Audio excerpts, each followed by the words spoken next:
നമ്മുടെ കർത്താവായ യേശുക്രിസ്തുവിൻ്റെ മഹത്തായ പുനരുദ്ധാനത്തിൻ്റെ സന്തോഷത്തിലേക്ക് നമ്മെ നയിക്കുന്ന പ്രാർത്ഥനയുടെയും ഏറ്റുപറച്ചിലിൻ്റെയും മാനസാന്തരത്തിൻ്റെയും മഹത്തായ നോമ്പുകാലത്തിലേക്ക് നാം പ്രവേശിച്ചിരിക്കുകയാണ്. മാനസാന്തരത്തോടെ ദൈവത്തിലേക്ക് മടങ്ങേണ്ട സമയമാണിത്. നശിച്ചുപോയ ആഹാരത്തിനായിട്ടല്ല, നിത്യജീവനിലേക്ക് നിലനിൽക്കുന്ന ആഹാരത്തിനായിട്ടാണ് നാം പ്രവർത്തിപ്പിക്കുന്നത് എന്ന് യോഹന്നാൻ 6-ാം അധ്യായം 27-ാം വാക്യത്തിൽ പറഞ്ഞതുപോലെ, ഈ നോമ്പുകാലത്ത് ഒരു നിശ്ചിത സമയത്തേക്ക് ഭക്ഷണം വർജിച്ച് വിശ്വാസികൾ ഉപവസിക്കുന്നു.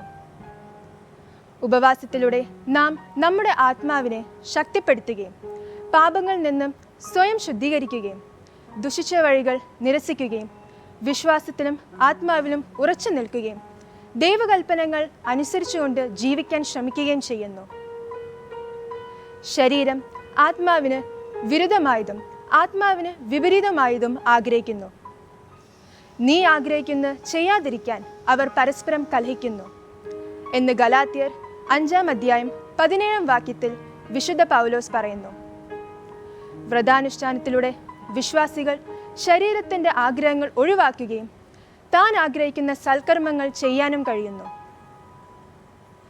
എങ്ങനെ ഉപവസിക്കണമെന്ന് നമ്മുടെ കർത്താവായ യേശുക്രിസ്തു നമ്മെ പഠിപ്പിക്കുന്നു. അവൻ നമുക്ക് വേണ്ടി 40 രാവും 40 പകലും ഉപവസിച്ചു.